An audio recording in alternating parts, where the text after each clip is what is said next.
ассалому алайкум ва раҳматуллоҳи ва баракотуҳу.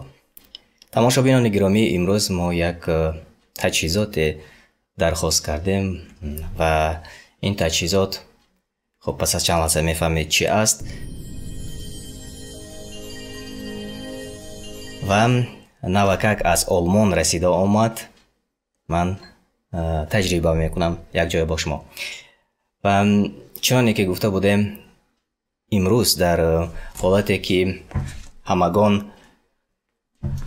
ва тамоми васоити ахбори умум дар бораи коронавирус гап мезананд, ин таҷҳизотест ки равған месозад. чуноне ки мо пештар гуфта будем, яке аз дармонҳои суннатӣ ин ба иборае мегӯянд масла чорнотмин. ва вақте ки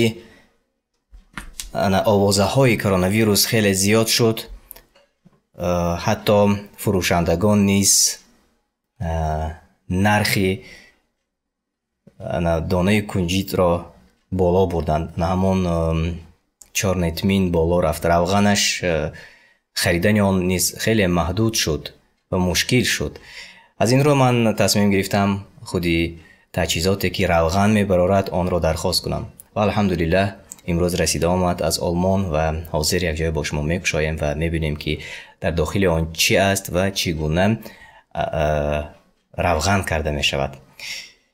рафтем.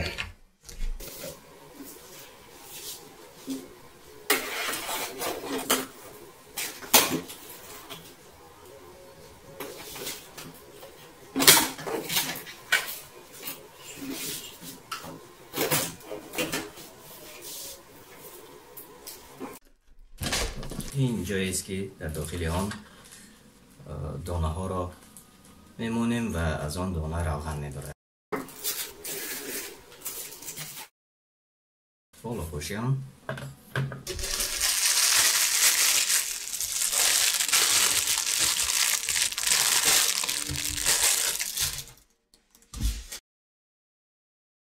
мо таҷҳизоти равғанкунакро ё ин ки равғанбароракро ҷамъ кардем ва айни ҳол тестро оғоз мекунем. барои идомаи тест ман аз донаи сиёҳдона 250 грамм гирифтам ва мебинем ки аз 250 грамм чӣ қадар метавонем равған барорем. воқеан дар бораи равғани сиёҳдона мо дар барномаҳои пештар низ гуфта будем ки хеле фоиданок аст. расулуллоҳ саллаллоҳу алайҳи васалам дар мавриди сиёҳдона гуфтанд: сиёҳдона ба ҳама дарддаво ба ғайр аз марг. хоб 250 грамм равғани худи сиёҳдона ва аз он мебинем ки чанд миллилитр ё чӣ қадар равған гирифта мешавад. бисмиллаҳ.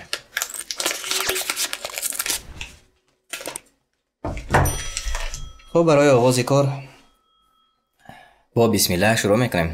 бисмиллаҳ.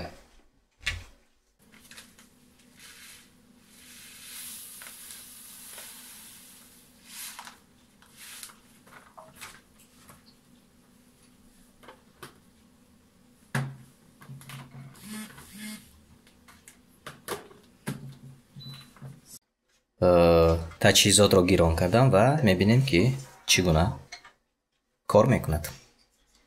аз рӯи оғоз кард ва чун ман маълумот пайдо карда будам, тақрибан 250 грамм донаи сиёҳдонаро дар муддати 10-15 дақиқа мебарорад.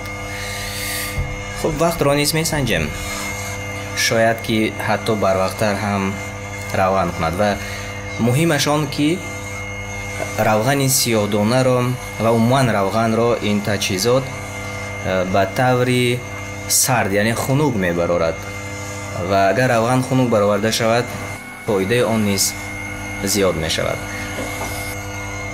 ва ин таҷҳизот равғанро хунук мебарорад. ман фикр мекардам ки ин таҷҳизоти равғанбарорӣ садои хеле баланд дорад, вале садояш ҳам хеле паст аст, маҳин аст و این یکی از برتری های آن.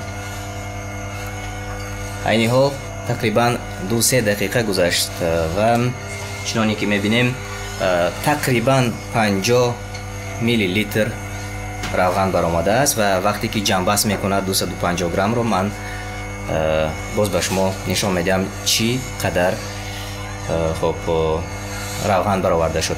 واقعا روغن عجایب رنگی خوب دارد، رنگی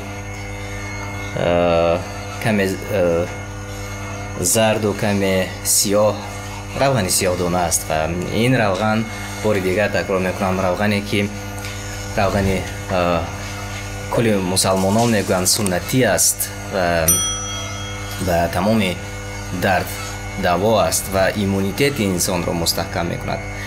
و این روغن را آنهایی که بیمار شدند میتوانند هر صبح و هر شام تقریبا 1 قاشق استعمال کنند و انشاءالله که به خواست الله سبحانه و تعالی ایمونیتتشان پرقوت می شود و ایمونیتت که پرقوت شد یگان بیماری برایشان ضرر نمی آورد. خب دوستان عزیز، رسا 6 دقیقه گذشت و عین حال روغن ما آماده شد و ما می بینیم که چی مقدار ما از 250 گرم سیاه دانه روغن گرفتیم. رفتیم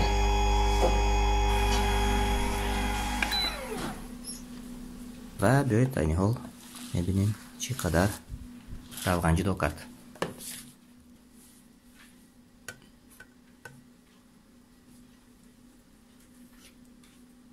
تقریبا 100 میلی لیتر روغن از 250 گرم سیاه دانه جدا شد. تماشابینان گرامی، اینجا ما جنبست میکنیم و روغن سیاه دانه را استفاده کنید با اعتقاد کامل، چون رسول الله صلی الله علیه و سلم گفتند این سیاه دانه به کلی بیماری ها دواست. از این رو فراموش نکنید دعایی که برای کلی دردها دوا است و آن دعا را رسول الله صلی الله علیه و سلم میخواندند: اللهم اینی اعوذ بک من البراس والجنون والجذام و من سیء الاسقام.